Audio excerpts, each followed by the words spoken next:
All right, everybody sees that big old IJV, right? Okay. Now, the difference between the carotid and the IJV is we can what? Compress. We can collapse it, right? And I'm collapsing it pretty good. So if I keep this held for another about 120 seconds, what's going to happen? She'll go to sleep. All right, so let's count down. 119. 118. Okay. So we know the IJV will start. So if we're up near the chin, we're proximal or distal? Distal. Distal, right? Distal, mid, prox. Now, what would we see connect or confluence first? The artery or the vein? Artery. Artery. So that's what we got to keep an eye on. So we bring them both to the center of the screen, we angle down, and there's our artery, right? So that's the CCA, that's the innominate, right here, right? Okay, that's the, Subclavian. which part of it? Proximal subclavian. Now, if I can still see the IJV, because I get this all the time, is that my subclavian vein? Because look at this. You guys see a valve right there? Yeah, but that's because I'm only getting part of it. I'm getting actual artery right over it, okay? So if I can still see the IJV, should I be able to see the subclavian in its entirety? The subclavian vein? No, because the IJV needs to connect to it, right? So that's how I know, no matter how high I am, because I'll get this. But I'm so far down, I'm against their clavicle. Well, then you're going to need to go back up in their neck and try to angle down even more steeply. And that's what I just did. I went up a little higher in the neck, so I was here just trying to come straight down on her, straight to her clavicle. I hit the clavicle, and I'm not there yet, so I went back up and I angled down into it. So to try to get behind the clavicle. Does that make sense? Okay. So angling down. So there's our arterial connection, right? Keep going, and there's our venous. Okay. Now she has a gorgeous wide view. Okay, right there. Okay. Now I was telling everybody else earlier. When is the only time you can use a square box in order to see color flow? Right here. When the vessel's straight. When a vessel is straight? Nope. I mean, like 90 degrees. Oh, straight up and down? Yeah. Okay. Yes, which is very hard to do, but in general, what it would be if you have color flow coming from 3 different directions. So if I have, in this one, because basically the direction of the color box is telling me what? Find flow that's going that way. Correct? So if I have flow coming in straight down, flow coming in from the left, and flow going down to the right, do I have 3 different directions happening? Yes. Yeah, so in this situation at the Y view, and I've actually cleared this with Wayne and everybody else, this one you can go ahead and take a look at it and use a square box, and can I see the beautiful Y now? Yes. Now, what's pulsating around it? What is that? So that makes sense because we were just talking about what are we near? Artery. The heart. So are we getting a little pulsatility from the heart and a little bit of the artery there too? Because the artery's right there. Does that make sense? Okay, so now it makes sense that if the pulsatility is coming from here, if I don't see pulsatility here, then I know the problem's here. Okay? If I don't see pulsatility here, I know the problem's somewhere down here. The only thing is that this is very unlikely. Okay? And I won't reiterate that multiple times. It is very unlikely to get a clot in the innominate. It is not unlikely to get a clot in the IVJV that then moves down into the innominate if it gets bad enough, or in the subclavian that gets bad enough and moves into the innominate, but it's very unlikely you get a clot that starts in the innominate. Does that make sense? Yes. Tell me why. Because there is lots of pressure there from the heart. Yep, this is all pressure gradients, correct. So it's all pressure gradient. We got a lot of force coming out from the heart and a lot of force coming in, and that jiggling from the heart is going to make it hard for blood to sit against the wall and stick in, right? Yeah. Okay, all right. So once again, we got now we're going out to the side here. Now I got 2 different veins here, so we already know this was the IJV right here. Then that one is what? Coming off the IJV. It's the EJV. Now there should be is there a vertebral vein? Yes. Yes. Oh, yeah. Yes. Yeah, there is. Okay. So, but am I seeing it? Yeah, I am. You guys see it? Yeah. It's right there. Little tiny guy right there. Right there. Okay? But generally we're not looking for that in this view. We go for our vertebrals when we do what? When we go long CCA and go back to the actual vertebral bodies and look between. That's how we normally find them under ultrasound. Okay? Now, we're going to follow this vein out. Okay? I get prox here. So this is where you're going to get your prox vein. Okay? Then you come out, and as soon as you come over the hump or it starts to change direction, that's mid. Now to get distal, I'm going to take my probe.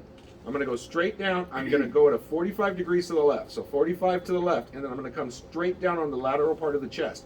So I'm going to come all the way over to this lateral part of the chest. I'm going to push in and angle up towards the shoulder. All right. So once again, come down, 45, push in, and go up towards the shoulder. All right.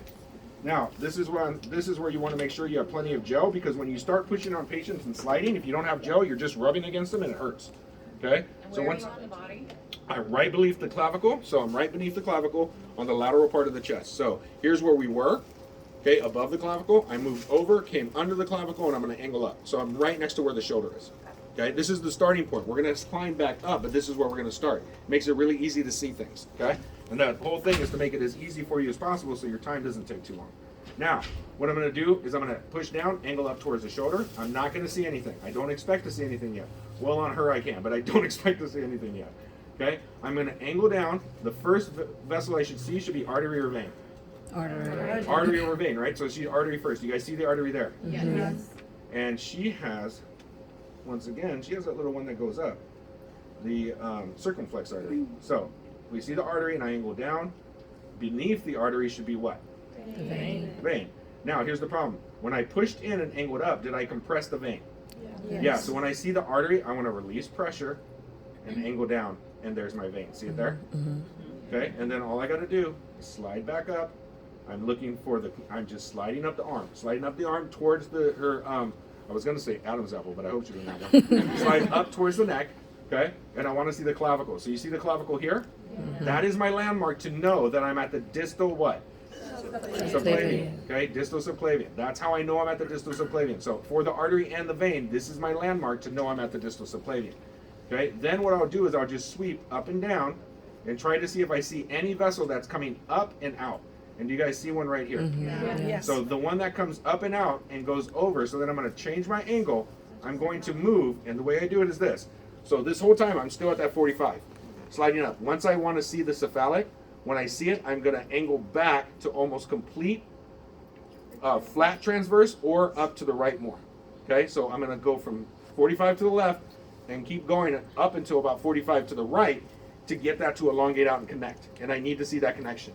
Does that make sense? Okay, so then I have my cephalic. So far we've looked at prox, mid, distal subclavian, came off, and we see the cephalic, and the cephalic tells us what should be joining at the cephalic. Axillary. Axillary. Okay, so for the venous system, this will now tell us once we see that, everything beyond that. So if I have this view here, so there's a 3 view, subclavian, right? What's this? Cephalic. So that makes this Axillary. axillary. So then you can easily, with confidence, say that's the axillary. Okay? Now, once again, as we're coming down, you can see that I'm losing a little bit. I'm going to try to lengthen out, make it bigger. So there it is. So there's the cephalic. There's the axillary, correct? Okay, good. And like I said, when I'm completely on the axillary, I get a nubbin of the cephalic. I have to change my direction to really angle and get that cephalic to open up. Okay? Now, what I don't want you to do is you're going to see this on books, and you'll end up, what you'll do is if you're following this up, you think it comes out to the tricep. It doesn't come out to the tricep. It goes about mid bicep, mid to lateral bicep. So when you're looking for it, it's A for basilic, B for brachial, C for cephalic, which is about mid bicep, mid to lateral bicep. Does that make sense? Okay? Don't go, because I have people see it, they go, oh, it goes out this way in the deltoid in the trap. No, that's not it. There's smaller vessels here that feed the tricep, but that's not one of the main vessels we're looking for. It goes mid bicep. Okay? All right.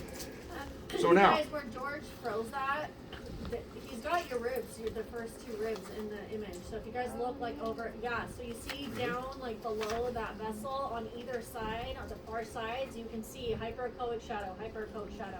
So that's what I'm talking about, the first rib. You see how that first rib is right there under the clavicle, okay? And there is the cephalic. So that's your landmark. okay. All right.